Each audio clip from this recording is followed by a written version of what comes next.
Bonjour à tous et bienvenue dans cette nouvelle vidéo. Je vous retrouve aujourd'hui pour une vidéo speed coloring afin de vous présenter une revue de gamme de crayons de couleur comme cela m'a été demandé par plusieurs personnes après ma vidéo de tri des crayons de couleur. Je ne savais pas trop comment faire une vidéo revue, j'avais pas envie d'une revue classique avec une vue sur le dessus de la boîte et une présentation des différents swatchs, faire dans un rectangle, un dégradé, etc. pour donner mon avis. Et Clio Colo a un concept que j'aimais beaucoup, enfin que j'aime toujours beaucoup d'ailleurs, parce qu'elle en a refait un récemment.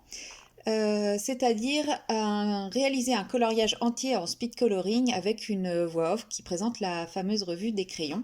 Comme je suis un escargot et que voilà, j'ai pas envie de tourner pendant une semaine d'affilée une vidéo revue, moi j'ai décidé de ne pas faire un coloriage entier, mais de me concentrer sur les pages de gauche des livres de Clara Markova, après avoir initialement réalisé la page de droite avec ses crayons. Donc comme ça, au moment où je tourne ma revue, j'ai vraiment une idée bien fraîche de l'utilisation de ces crayons, puisque même si je ne tourne pas le coloriage en entier, vous voyez un bout de la page de droite en image et voilà, je viens juste de la faire, donc j'ai encore tout ce que j'en pense au moment où j'ai réalisé la page.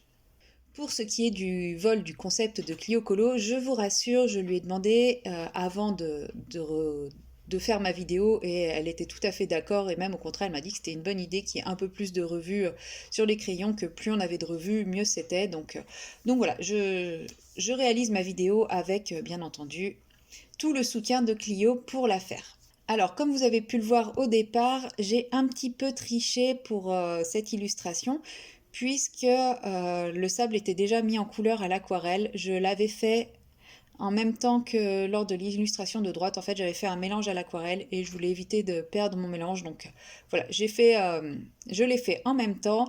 Et petit spoil alerte, je triche encore un peu à la fin, mais chut, on dira rien. Pour ce qui est des crayons, aujourd'hui je vous parle des Chromaflow de Derwent. Je les ai achetés il y a un peu plus d'un an lorsque c'était la folie Chromaflow. En fait, cette gamme existe depuis longtemps. Je ne saurais pas vous dire depuis quand Derwent a commercialisé cette gamme la première fois, mais c'est une gamme dont on n'entendait pas parler. En même temps, il existait une boîte de 12, de 24 et de 48 crayons, et c'est tout. Et l'été 2022, ils ont sorti la boîte de 72, et c'est là que tous les coloristes sur YouTube ont commencé à s'intéresser à cette gamme, et c'était the gamme qu'il fallait avoir, c'était la gamme à acheter. Comme nous avons eu d'autres gammes depuis, hein, bien entendu, il y a beaucoup de phénomènes de mode dans l'utilisation des gammes de crayons. Donc voilà, moi comme toute coloriste qui se respecte, tout le monde parle d'une gamme de crayons, forcément j'ai voulu l'acheter également. Sauf que donc je l'ai acheté en juin 2022 et depuis cette boîte est restée dans un coin sans que je ne l'utilise jamais. Je l'ai sortie pour la première fois pour réaliser le coloriage de la sirène dans mon Clara Markova. Jusqu'à présent, je ne l'avais même pas testé, je n'avais même pas fait le nuancier. Aujourd'hui, après avoir testé ces crayons, je regrette un petit peu de ne pas m'y être intéressée plus tôt, mais ça, j'y reviendrai un peu plus tard dans la vidéo. Donc cette gamme de crayons est l'une des moins chères que l'on peut retrouver chez Derwent. Pour ce qui est de la boîte de 72, qui aujourd'hui est la plus grosse boîte que l'on puisse trouver pour les Chromaflow, suivant le vendeur et la période où on l'achète, on peut la trouver entre 90 et 125 euros à peu près. Donc l'avantage de ces crayons, c'est également qu'on peut les trouver à l'unité. Alors je ne sais pas ce qu'il en est des différents sites, enfin des différents vendeurs de loisirs créatifs et de beaux-arts. En tout cas, on peut les trouver à 2,25 € pièce au Géant des Beaux-Arts. En fait, si je vous parle du Géant des Beaux-Arts, c'est que c'est le seul magasin de beaux-arts qui vend des crayons à l'unité proche de chez moi. J'ai aussi mon Leclerc culturel qui vend des crayons à l'unité, mais il ne vend pas de Derwent. Donc voilà, pour les Chromaflow, si je veux en acheter à l'unité, pardon, ce sera au Géant des Beaux-Arts. Si vous avez d'autres magasins comme des Cultura, d'Albé, etc., qui vendent ces crayons à l'unité, n'hésitez pas à me le faire savoir ou à écrire un petit commentaire dans la barre d'infos. Ça pourra sûrement intéresser d'autres personnes de savoir qu'ils peuvent les trouver dans d'autres magasins. Si jamais vous achetez la boîte de 72 crayons, il s'agit d'une boîte métallique avec un perroquet dessiné dessus. Alors en fait, quelle que soit la taille de la boîte que vous allez acheter, vous aurez toujours la même image, donc ce sera toujours le perroquet pour les Chromaflow. Dans la boîte de 72 crayons, vous trouvez 3 racks en plastique qui vont maintenir les crayons. Lorsque j'ai reçu la boîte, je ne me souviens plus de comment étaient rangés les crayons, si ils étaient rangés dans un ordre plutôt logique ou s'ils étaient dans un ordre plutôt illogique pour moi, parce que je sais que nous n'avons pas tous la même manière de ranger les crayons. Car en fait, moi, ma boîte est tombée, tous les crayons se sont retrouvés éparpillés. Et donc forcément, j'ai dû tout re-ranger. Quand il a fallu les ranger, je les ai mis dans un ordre qui me convenait à peu près, puisque là, quand je revois mon nuancier, je me dis que peut-être qu'il pourrait y avoir quelques modifications, mais en tout cas, l'ordre où moi je les ai rangés me convient bien. Je ne sais pas si c'était l'ordre initial ou pas. Pour ce qui est du crayon en lui-même, le crayon représente tout de suite la marque Derwent. On reconnaît tout de suite la marque, puisque nous avons un crayon rond avec un corps uni. Donc pour les Chromaflow, nous avons un corps noir. Chaque gamme de crayons Derwent a sa propre couleur de corps de crayon. Donc pour le Chromaflow, c'est un corps noir. Nous avons une bague dorée et la base du crayon qui reprend la couleur de la mine. Nous avons également l'origine, donc ils sont fabriqués en Grande-Bretagne. Nous avons également la marque, tout ça c'est gravé en doré et on retrouve vers la base du crayon le nom de la couleur ainsi que le numéro de la référence de la couleur, elle-même toujours gravée en doré. Lors de la première prise en main de ce crayon, j'ai été assez surprise. Quand on est habitué au crayon Derwent, on a l'habitude de crayons assez gros, qui ont un certain poids, avec une mine plutôt grosse également, des crayons qui ont habituellement un aspect plutôt qualitatif.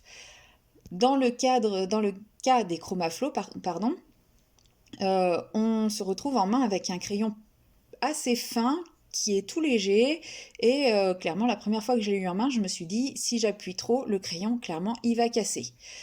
Voilà, clairement quand on l'a en main, on n'a pas l'impression de tenir un Derwent. Moi j'ai eu l'impression d'avoir un Castell Art Supplies ou un Brutfuner quoi. Clairement, je ressentais pas la qualité Derwent dans la tenue du crayon.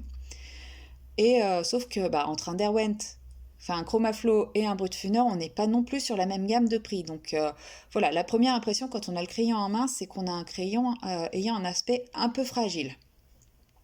Mais comme je vous l'ai dit précédemment, ma boîte est tombée du haut de mon placard, soit un peu plus de 2 mètres. Alors ne me demandez pas comment c'est arrivé, je ne dirai rien.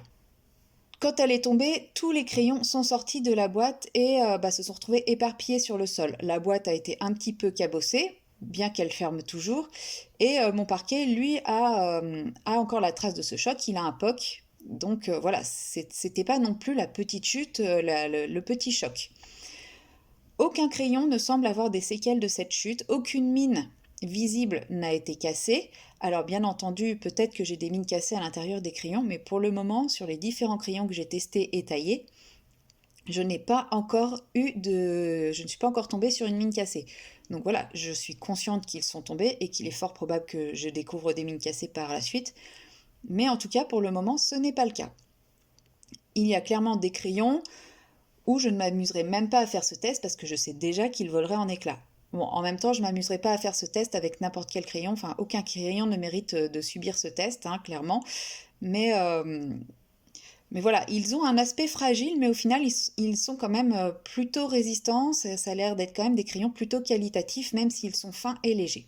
Pour ce qui est de la composition de ces crayons, de la mine de ces crayons, je n'ai pas trouvé d'informations et d'indications. J'aurais bien ma petite idée, mais comme je n'ai pas envie de dire de bêtises, je vais garder mon idée pour moi. Par contre, si vous avez la réponse, n'hésitez pas à le dire dans les commentaires. Ça m'intéresse beaucoup de savoir et je pense que ça intéressera également d'autres personnes. Donc nous avons des crayons avec une mine plutôt dure qui ne s'écrase pas, quand on colorie, qui ne s'effrite pas non plus, elle laisse pas de dépôt ou de poudre lors du passage du crayon, donc ce qui fait que même si on passe la main un petit peu dessus, on n'étale pas de couleurs qu'on n'aimerait pas voir là où il faut pas. Et sur le papier, ils sont très doux, ils glissent très bien, ça n'accroche pas du tout.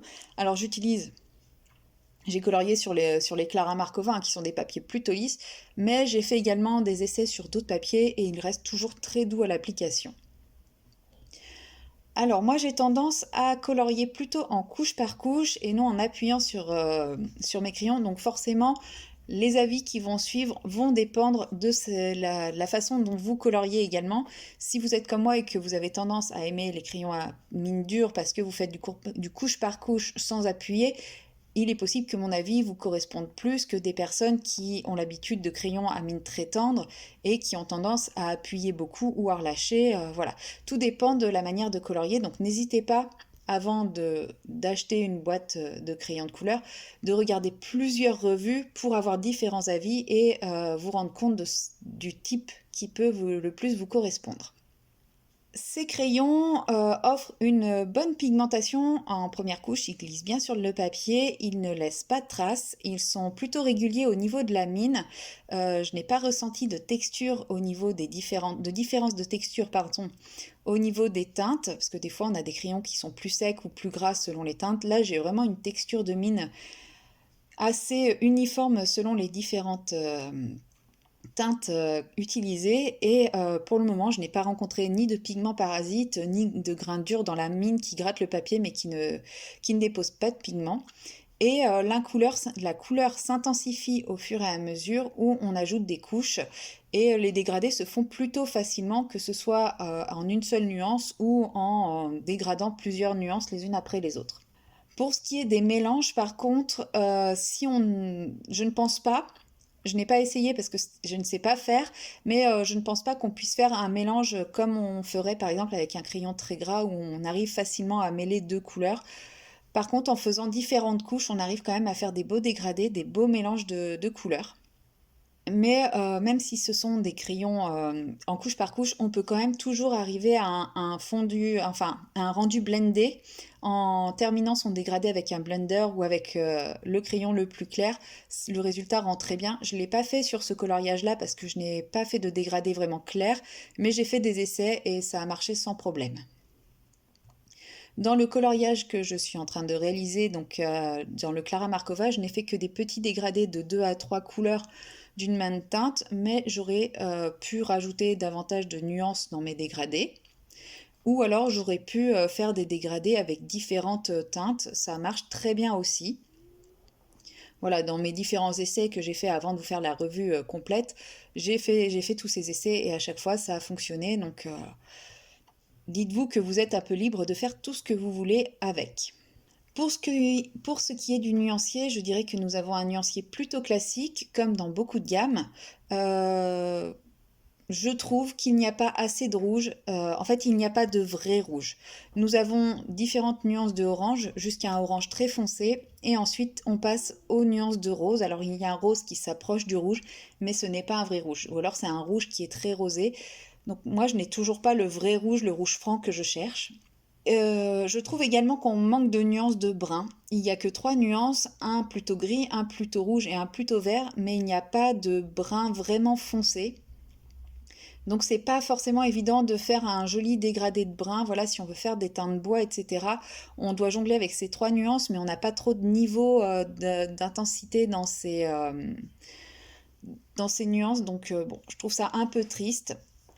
Nous avons quelques ocres et deux beiges. On a trois jaunes qui, bien qu'ils sont différents, se ressemblent quand même beaucoup. Donc j'aurais aimé quand même avoir des jaunes un peu plus différents ou alors moins de jaunes. Par contre, au niveau des oranges, nous avons un joli dégradé de orange, ça c'est chouette. Et joli dégradé de rose aussi, et des violets et des parmes plutôt sympas. On a également une très grande déclinaison de bleu, qui va du bleu très foncé à un bleu plutôt clair, donc ça c'est plutôt chouette. Par contre, on a 9 bleus qui sont tous des bleus... ils n'ont rien d'originaux ces bleus, donc je trouve que ça fait beaucoup. Voilà, j'aurais soit à partir sur des bleus un peu plus originaux, sachant que dans les 9, je n'ai pas compté tous les turquoises, c'est vraiment les bleus bleus quoi. Donc voilà, 9, je trouve que ça fait un peu beaucoup. J'aurais préféré un peu moins de bleu et un peu plus de rouge. Mais bon, ça après, c'est une histoire de goût. Au niveau des verts, on est plutôt bien servi également puisque nous avons 11 nuances. Alors beaucoup, ça peut être trop. Moi, par contre, comme j'aime bien colorier des scènes dans la nature, bah, forcément, plus il y a de vert, plus je suis heureuse. Surtout qu'on a plusieurs types de verts. On a du vif, du désaturé, du sapin, du plutôt mousse. Enfin voilà, on a vraiment plusieurs teintes de vert avec différentes nuances dans chaque type de vert. Donc ça, c'est vraiment chouette. Enfin, moi, j'apprécie beaucoup qu'on ait tout ça. Euh, Par contre, on a du vert très pâle, donc ça c'est bien, mais on n'a pas de vert très foncé. J'aurais aimé qu'on ait du vert très foncé, mais tous les autres verts sont plutôt des teintes médium. D'ailleurs, ce côté-là, je dirais qu'on le retrouve par rapport à toutes les couleurs. En fait, nous n'avons jamais vraiment de très foncé ou de très clair. Au niveau des teintes foncées, on a un violet, un gris, un bleu. Et sinon, donc le bleu, c'est celui que j'utilise pour mon colo. Et au niveau des teintes vraiment claires, plutôt pâles, parce qu'on on a quelques teintes vraiment claires, mais très peu. On a un peu plus de teintes pâles, puisqu'on a un bleu, deux gris, deux verts, un jaune et les beiges en teintes pâles. Mais c'est tout, donc je trouve que ce nuancier est très médium, on n'a pas d'extrême dans les nuances. Donc ça, je trouve ça dommage, parce que pour les dégradés, ça manque un peu. Dans cette boîte, nous avons aussi une belle collection de gris, puisqu'il y en a 8. Donc pour beaucoup, une fois encore, c'est beaucoup, puisque nous sommes nombreux à ne pas les utiliser. Hein. Moi, la première, je ne sais pas utiliser les gris. Mais j'aimerais apprendre à les utiliser parce que si ils en mettent aussi souvent dans les gammes de crayons de couleur, c'est que ça doit servir à quelque chose. Les artistes doivent savoir s'en servir. Donc voilà, moi j'aimerais aussi apprendre à m'en servir, mais pour le moment, c'est pas le cas. Et dans cette boîte, je pense que, enfin, j'ai l'impression que c'est quand même majoritairement des gris chauds que nous avons. Pour résumer ce nuancier, je dirais que c'est un nuancier un peu passe-partout. C'est-à-dire qu'on peut réaliser n'importe quel type de colo avec cette gamme, sans vraiment manquer de couleurs. Par contre, on n'ira jamais vers le très foncé ou le très clair. On va pas pouvoir faire des dégradés très marqués. Mais, et c'est pareil, on n'a pas de teinte non plus très originale. Donc en résumé, ça reste une bonne gamme, la qualité Derwent est présente, même si on ne la ressent pas à la première impression. Lors de l'utilisation, par contre, la qualité est là. Cependant, je la trouve un petit peu chère pour ce que c'est, puisque ces crayons n'ont rien d'exceptionnel. C'est une bonne entrée de gamme pour Derwent. Même si j'utiliserai avec plaisir ces crayons, puisque aujourd'hui j'ai la boîte, je compte pas les vendre pour le moment, hein. J'ai fait un gros tri et cela a été, on va dire, en sursis, je pense les garder, je pense les utiliser avec plaisir. Par contre, je ne les rachèterai pas lorsqu'ils seront usés. Par rapport à la collection de crayons de couleur que j'ai, je trouve qu'ils n'apportent pas grand-chose. Car je possède des crayons qui ne sont pas au final beaucoup plus chers à l'unité et qui pourtant me plaisent davantage. Alors peut-être parce que c'est des crayons que j'avais avant, hein, c'est possible. Maintenant, je trouve que ça reste une bonne gamme de crayons si vous recherchez des nuances de base à prix raisonnable, avec des crayons de bonne qualité, des crayons qui sont fiables, des crayons qui seront constants, c'est-à-dire qu'il n'y aura pas de mauvaise surprise d'un crayon à l'autre, et si vous aimez les crayons à mine plutôt dure. Voilà, si vous aussi vous avez ces crayons, je serais ravie de connaître votre avis. Et si vous êtes plutôt du genre à aimer les crayons à mine dure ou à mine tendre, j'aimerais bien aussi connaître vos différents avis sur ces crayons. Voilà, c'est tout pour cette petite revue et je vous dis donc à très bientôt dans une prochaine vidéo. Bye bye!